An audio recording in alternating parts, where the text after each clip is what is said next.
So இந்த முறை இரட்டை இலக்கத்தில் தமிழ்நாடு சட்டமன்றத்தில் பாஜக உறுப்பினர்கள் உள்ளே சென்றார்கள் என்ற வரலாற்றை பாஜக படைக்கிறதுக்கான வாய்ப்புகள் ரொம்ப பிரைட்டா இருக்கு.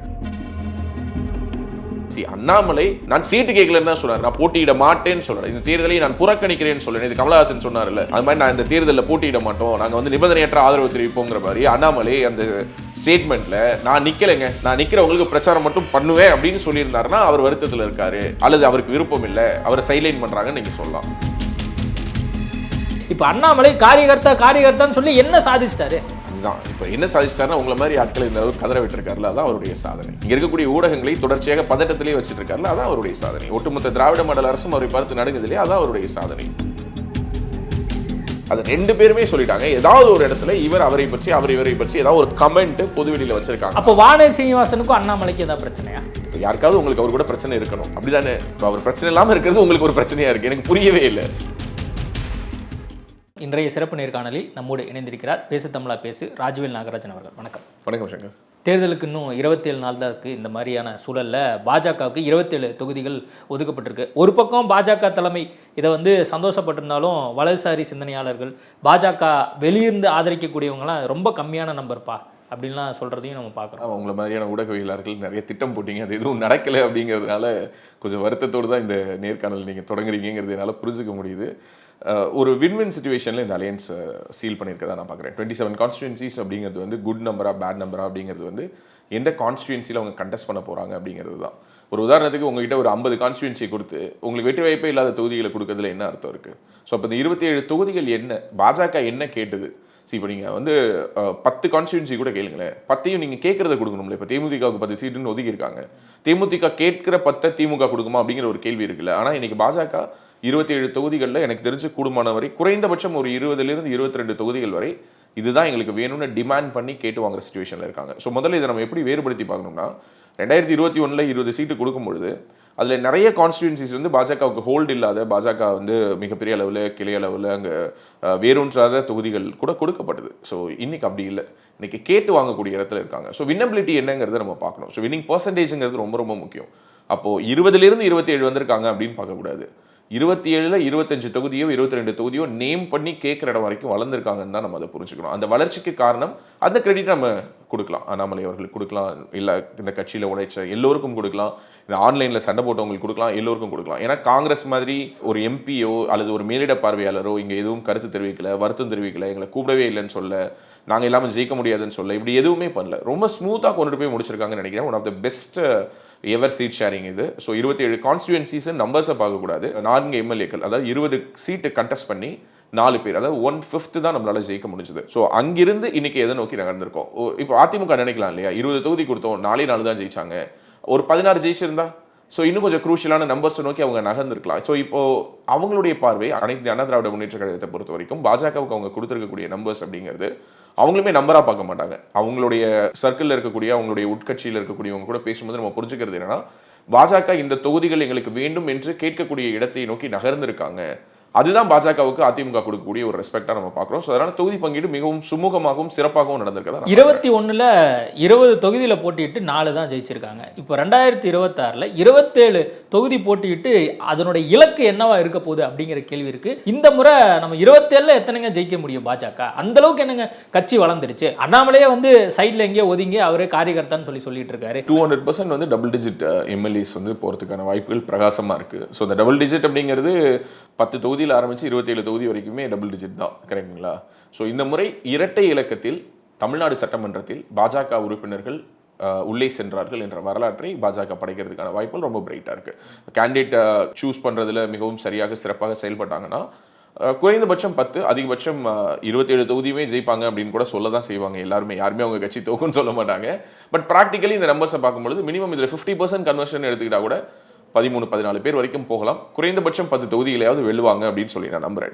நீங்க அண்ணாமலையை சைலைன் பண்ணிட்டாங்க, நீங்க அண்ணாமலை சைலைன் பண்ணதா நான் ஃபீல் பண்ணல, அவங்க ஃபீல் பண்ணல. நேத்து அவர் பியூஷ் கோயலை சந்திச்சிட்டு அவர் சொன்ன வார்த்தை போறேன்னு சொன்னாரு. இல்ல அவர் சொன்ன வார்த்தை நான் அப்படியே சொல்றேன், ஒதுக்கிட்டாங்கன்னு சொன்னாரு. நான் வந்து கோயம்புத்தூர்ல சில நிகழ்வுகளில் பங்கேற்று இருந்தாங்க. பியூஷ் கோயல் வந்து சில விஷயங்கள் என்கிட்ட பேசணும்னு சொல்லி சொன்னாரு, அதனால நான் வந்திருக்கேன், நீங்க போட்டியிடுவீங்களா அப்படின்னு கேட்டதுக்கு நான் யார்ட்டி சீட்டு கேட்கல, நான் உடனடியாக இப்போ பார்த்தேன், பேசினேன், நான் திரும்ப கோயம்புத்தூர் போகிறேன் அப்படின்னு சொல்லி முடிச்சிட்டார். அப்போது அவருக்கு இந்த தேர்தலில் போட்டியிடறதுக்கு விருப்பம் இல்லை இல்ல, அப்படிங்கிற நீங்க அதை ஸ்டேட்மெண்ட்டை அப்படி மட்டும்தான் அவரே சொன்ன இல்ல, மாதிரி அப்படி மட்டும்தான் நம்மளால நீங்க புரிஞ்சுக்க எடுத்துப்பீங்களா? முடியும். இல்ல, அப்படி மட்டும் தான் எடுத்துப்பீங்களா? எங்கேயோ கோயம்புத்தூர்ல ஒரு நிகழ்வுகளில் ஈடுபட்டு அவர் சொல்ற மாதிரி சின்ன சின்ன நிகழ்ச்சிகளுக்கு போயிட்டு வந்துட்டு இருந்த ஒருத்தரை தமிழ்நாட்டினுடைய தேர்தல் பொறுப்பாளராக நியமிக்கப்பட்டிருக்கக்கூடிய மத்திய அமைச்சர் பியூஷ் கோயல் கூப்பிடுறாரு.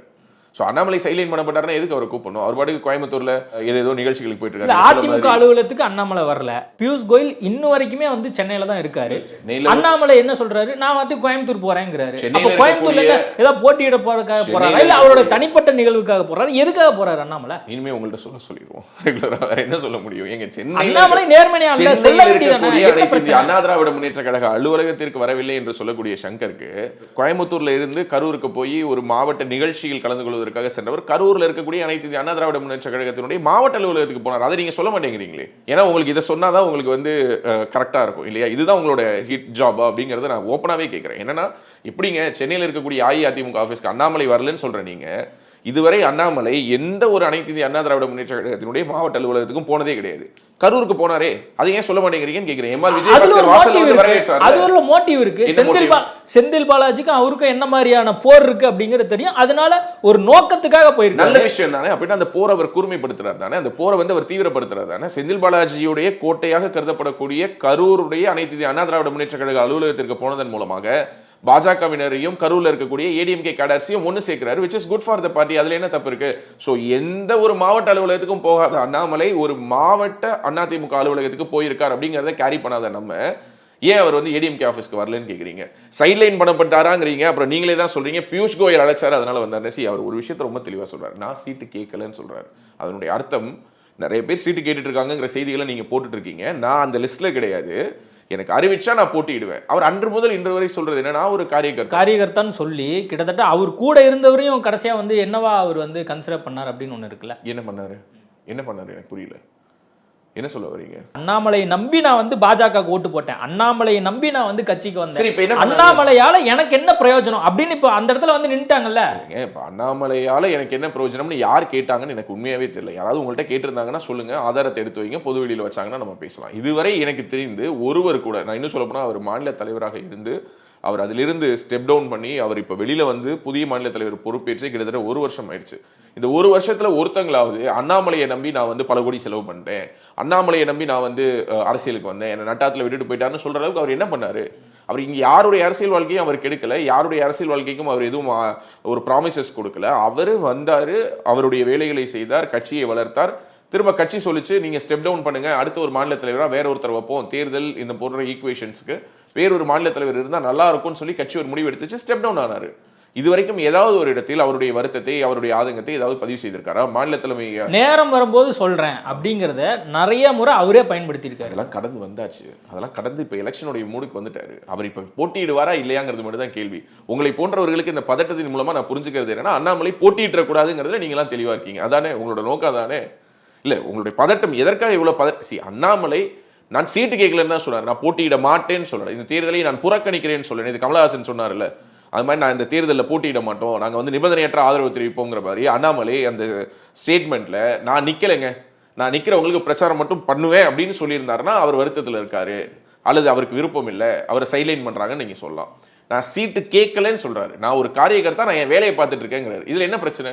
அவர் கேட்கிற தொகுதியை கொடுக்க மாட்டோம் அப்படின்னு ஒரு விஷயம் இருப்பதனால இல்ல நான் எதுவும் சீட்டு கேட்கல அப்படின்னு எதுவும் சொல்லிட்டாரா என்ன? கட்சியில் சேர்ந்து சில மாதங்களுக்குள்ளாரவே மாநில துணைத் தலைவராக இருந்து நேரடியாக தேர்தலில் பங்கேற்று தேர்தலில் தோல்வியுற்ற பிறகு மீண்டும் மாநில தலைவராகி அதற்கு பிறகு கிட்டத்தட்ட 3 ஆண்டுகள் அவருடைய தலைமையில் பாரதிய ஜனதா கட்சி 2 தேர்தல்களை சந்திச்சிருக்கு. அவருக்கு கொடுக்கப்பட்ட எலிவேஷன் என்னங்கிறது அவருக்கு தெரியும். பாஜக அவரை எவ்வளவு அங்கீகரிச்சிருக்கு, பாஜகவில் அவர் எவ்வளவு முக்கியமான நபர் அங்கீகரிச்சிருக்கா? இந்த நிமிஷம் வரைக்கும் அவர் அங்கீகரிச்சுக்கிட்டே தான் இருக்காங்க. அவரே சொல்றாரு, இந்த நிமிஷம் வரைக்கும் அவர் அங்கீகரிச்சுட்டு தான் இருக்காங்க.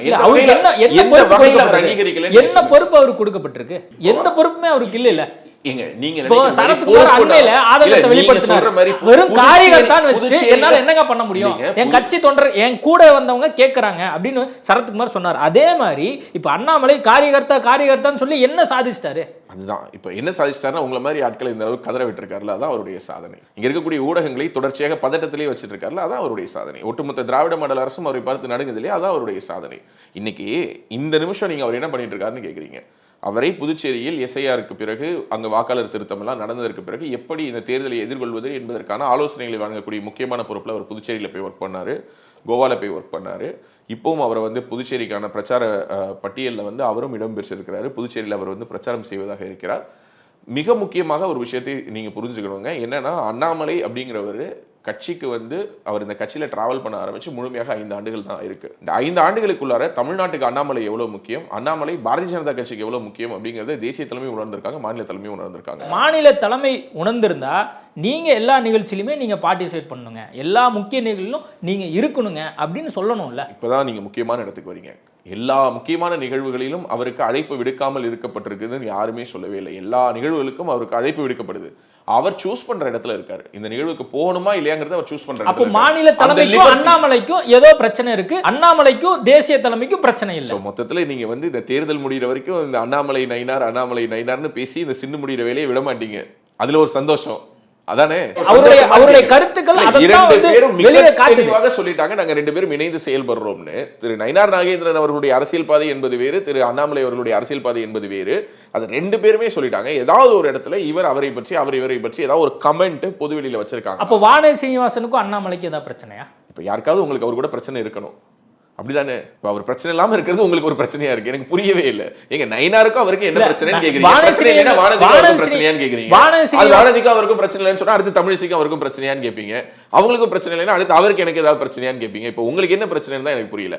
அப்ப வானதிக்கும் அவருக்கும் எந்த பிரச்சனையும் இல்லை. அதான் நான் சொன்னேன், அவருக்கு யாரு கூடயும் பிரச்சனை இல்லை. உங்களுக்கு ஏதாவது ஒரு பிரச்சனை அவருக்கு உருவாக்கணும்னா நான் வேணா ஒரு நம்பர் தரேன், நீங்களே ஃபோன் பண்ணி இந்த மாதிரி எங்களுக்கு போர் அடிக்குது, நீங்க யாரு கூடயாவது பிரச்சனை பண்ணுங்கன்னு சொல்லுங்க. உங்களுடைய கோரிக்கை ஏற்ற அது கூட வேணா, பேட்டி மட்டும் தர சொல்லுங்க போதும்.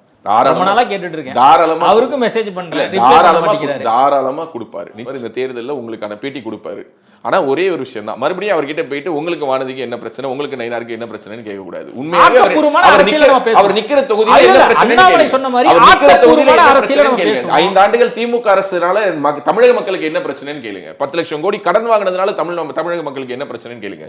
சட்டம் ஒழுங்கு பிரச்சனை எப்படி இருக்குன்னு கேளுங்க. அதை விட்டுட்டு நயினாருக்கு உங்களுக்கு என்ன பிரச்சனை, வானதிக்கு உங்களுக்கு என்ன பிரச்சனை, தமிழிசைக்கு உங்களுக்கு என்ன பிரச்சனை மறுபடியும் சொல்றாங்க. நீங்க சொல்லக்கூடிய எல்லா தலைவர்கள் மேலேயும் வித் ஆல் டியூ ரெஸ்பெக்ட் நான் சொல்றேன், அவங்க எல்லோருடைய அரசியல் பாதையும் வேறு, இவருடைய அரசியல் பாதை வேறு. அது அவங்களுக்கும் தெரியும். அவங்களுடைய பலம் வேறு, இவருடைய பலம் வேறு. அவங்களுடைய பலவீனம் வேறு, இவங்களுடைய பலவீனம் வேறு. அவங்களுடைய பொலிட்டிக்கல் ஜேர்னி வேறு, இவருடைய இது வேறு. ஸோ அண்ணாமலை அவருடைய அரசியலில், அவருடைய பார்வையில், அவருடைய கருத்துக்களை சொல்வதில் அவர் தனித்துவத்தோடு இருக்கிறார். அதை போட்டு குழப்பிக்க கூடாது. அது கம்பாரிசன், ஆப்பிளோட தான் கம்பேர் பண்ணணும், ஆப்பிளையும் ஆரஞ்சும் கம்பேர் பண்ணக்கூடாது. அவ்வளவுதான், சிம்பிள். 27க்கு 27 சாத்தியமா பாஜகவுக்கு? 27க்கு 27 எந்த ஒரு கட்சிக்கும் சாத்தியம் இல்லைன்னு எல்லோருக்குமே தெரியும். வெல்வதற்கான முயற்சி எடுப்பாங்க, மிக சிறந்த தொகுதிகளை கேட்டு போயிருவாங்க நான் நம்புறேன். ஏன்னா நீங்க பார்த்துருப்பீங்க, அஃப்கோர்ஸ் 27 கான்ஸ்டியூன்சிங்கிறது கூடவா குறைச்சலா அப்படின்னு சொல்லி பட்டிமன்றம்லாம் நடந்துகிட்டு இருக்குது. என்னுடைய பார்வையில் 20 வாங்கிய இடத்திலிருந்து 27 வந்திருக்கிறாங்க. 7 தான் கூடியிருக்காங்கன்னு பார்க்கக்கூடாது. வாங்கின 20ல் வெற்றி பெறக்கூடிய கான்ஸ்டியூன்சிஸா இருந்தது கம்மி. ஒரு 10 தொகுதி தான் நமக்கு சாதகமான தொகுதி. மீதி 10 தொகுதிகள் வந்து பாஜகவுக்கு தடமில்லாத சில தொகுதிகளை எல்லாம் கடந்த தேர்தலில் கொடுத்தாங்க. இந்த முறை அப்படி இல்லாமல் 27 தொகுதிகளில் குறைந்தபட்சம் ஒரு 22-24 தொகுதி வரைக்குமே இவங்க இந்த தொகுதி தான் வேணும்னு கேட்டு பெறக்கூடிய இடத்திற்கு அந்த டிமாண்டிங் பவரோட அவங்க இருக்கிறதா நான் பார்க்குறேன். அதுதான் இந்த கடந்த 4-5 ஆண்டுகளாக ஏற்பட்ட அந்த வளர்ச்சியினுடைய விளைவாக நான் பார்க்குறேன். எந்தெந்த பகுதியில் வந்து பாஜகவுக்கு இப்போ வலிமை கூடி இருக்கிறதா நீங்க பார்க்குறீங்க? இப்போ கொங்கு வட்டாரமா அல்லது வடார்கார் மாவட்டமா இல்லை தென் பகுதிகளையா, எந்த இடத்துல வந்து ஓட் பேங்க் கூடி இருக்குன்னு நீங்க நினைக்கிறீங்க? தமிழ்நாடு முழுக்கவே பாஜகவுக்கு கணிசமான வாக்கு வங்கி உயர்ந்திருக்குது. கடந்த 5 ஆண்டுகளில் நம்மளே பார்த்துருக்கோம். 18% ஓவராலாக இந்திய அலையன்ஸ், 11% அவங்களுடைய ஓட் ஷேர்னு சொல்லிட்டு அவங்க டிக்ளேர் பண்ணாங்க. இது எல்லாத்தையும் தாண்டி நான் புரிஞ்சுக்கிறது என்னன்னா, எல்லோரும் சொல்வதை போல வெஸ்டர்ன் பெல்ட், கொங்கு பெல்ட் அப்படிங்கிறது வந்து அவங்களுடைய ஒரு ஸ்ட்ராங் ஃபோர்ட்டாக பார்க்கப்படுது. ஸோ அதை தவிர்த்து பாஜகவுக்கு சென்னையிலும் சில குறிப்பிட்ட தொகுதிகளை அவர்கள் குறிப்பிட்டு கேட்கக்கூடிய ஒரு இடத்தில் இருக்கிறார்கள். ஸோ இதிலிருந்து நீங்கள் டுவர்ட்ஸ் நார்தன் கான்ஸ்டியூன்சிஸ்லையும் அங்கங்கே ஒரு சில கான்ஸ்டியூன்சிஸ் அவங்க கோட் பண்ணுறாங்க. இந்த 27 தொகுதிகளுடைய உத்தேச பட்டியலை நீங்கள் பார்த்தீங்கனாலே தெரியும். சென்னையில் பார்த்தீங்கன்னா அவங்க கிட்டத்தட்ட ஒரு 5-6 கான்ஸ்டியூன்சியை அவங்க கோட் பண்ணி கேட்குறாங்க. வேளச்சேரி கேட்குறாங்க, டி நகர் கேட்குறாங்க, துறைமுகம் வந்து கொடுக்குறாங்கன்னு சொல்கிறாங்க.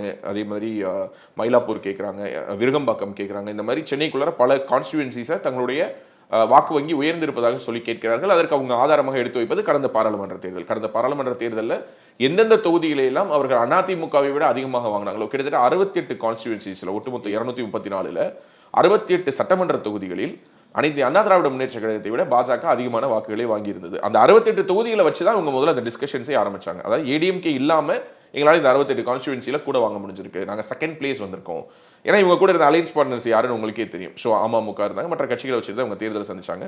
அந்த 68லிருந்து இவங்க நேரோ டவுன் பண்ணி கேட்டுட்டு இருக்காங்க. இப்போ 27 தொகுதி பாஜகவுக்கு நேரடியாக, 5 தொகுதிகள் தமிழ் மாநில காங்கிரஸும் தாமரை சின்னத்தில் போட்டியிடுறாங்க. குறிப்பாக இப்போ நீங்கள் சொல்லக்கூடிய தமிழ் மாநில காங்கிரஸோ அல்லது ஃபார்வர்ட் பிளாக் அந்த கட்சிகள்லாம் கூட வந்து தாமரை சின்னத்தில் போட்டியிடுறதுக்கான காரணம் என்னவா இருக்கு? நல்ல விஷயம். தாமரையில ஜெயிக்கலாம்னு நினைக்கிறேன். இரட்டலை பெருசா இல்லை தாமரை பெருசா அப்படின்னு ஒரு கேள்வி இருக்குல்ல. ஓகே, அடிச்சு காட்டணுமா யார் பெருசுன்னு? அதாவது இந்த கூட்டணிக்குள்ளார ஒரு குழப்பத்தை உண்டு பண்ணிட்டு போகணும்னு நீங்களும் எவ்வளவோ ட்ரை பண்ணுறீங்க. இது அப்படி பார்க்கக்கூடாது. என்னன்னா, இது வந்து என்டிஏவினுடைய அலையன்ஸ் பார்ட்னர்ஸ் இவங்க எல்லாரும். இவங்க வந்து ஏற்கனவே கடந்த தேர்தலில் பார்த்தீங்கன்னா இவங்க அதிமுகவோட அலையன்ஸ் பார்ட்னராக இல்லை. அதே போல பாஜக தான் பெற்றுக்கொள்வதாக இருந்த தொகுதிகளிலிருந்து கணிசமான எண்ணிக்கையை குறைச்சிட்டு அதை வந்து கூட்டணிக்கு அவங்க ஷேர் பண்ணி கொடுத்துருக்காங்க. ஸோ அப்படி தான் அவங்க அலையன்ஸ் பார்ட்னர்ஸாக சேர்றாங்க. அண்ட் தமாக வந்து ஏன் சைக்கிள் சின்னத்தில் நிற்கலைங்கிறதுக்கு திரு ஜி.கே. வாசன் அவர்களே நேற்று விளக்கம் சொல்லியிருக்காரு. ஒரு டெக்னிக்கல் எரர் இருக்குது, எங்களால் எலெக்ஷன் கமிஷனில் அந்த சின்னத்தை கேட்டு பெற முடியல அப்படின்னு சொல்லியிருக்காங்க.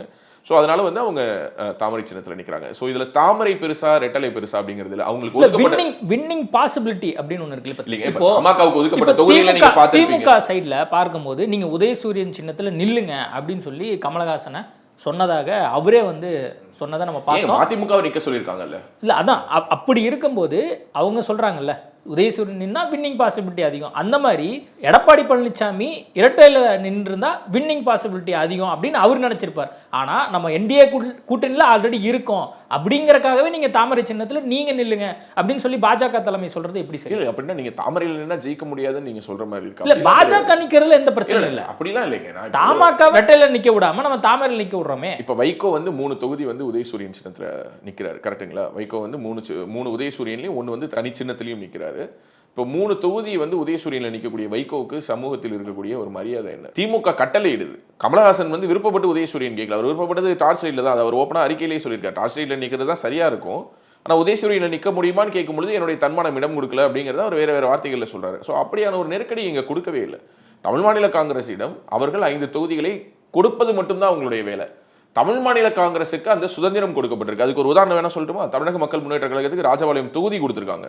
அவர் ரெட்டலையில் நில்லுங்கன்னு சொல்லலை, பாஜக தாமரை சின்னத்தில் நில்லுங்கன்னு சொல்லலை, அவங்களுக்கு அந்த சுதந்திரத்தை கொடுத்துருக்காங்க. இப்போ திருமாரஞ்சியை பொறுத்தவரை அவர் ஏற்கனவே பாஜகவினுடைய பின்புலத்தில் இருந்து வந்தவர். அவர் ஏற்கனவே RSS, ஹிந்து முன்னணி இந்த மாதிரியான அமைப்புகளில் பயணப்பட்டவர். அதே மாதிரி அவர் வந்து பாரதிய ஜனதா கட்சியிலேயே பயணப்பட்டவர். அதனால அவர் வந்து தாமரையில் நிற்கலாம்னு நினைக்கிறார். அவருக்கு அது ஒரு ஃபேவரான ஒரு கான்ஸ்டிடுவன்சி, ஃபேவரான ஒரு சிம்பிளாக இருக்கும்னு அவர் நினைக்கலாம். ரெண்டாவது, பாஜகவினுடைய தாமரை சின்னத்திற்கு ஒரு மிகப்பெரிய அவர்ஷன் இருக்குங்கிற நிலையெல்லாம் இன்றைக்கு மாறி தமிழகத்தில் தாமரை சின்னத்தை மக்கள் ஏற்றுக்கொள்ளக்கூடிய ஒரு சூழல் வந்துருச்சு. ஸோ அதை வந்து கட்சிகள் வந்து என்கரேஜ் பண்ணி அந்த சின்னத்தில் நிற்கணும்னு விருப்பப்படுறாங்க. இதில் உங்களுக்கு என்ன பிரச்சனை?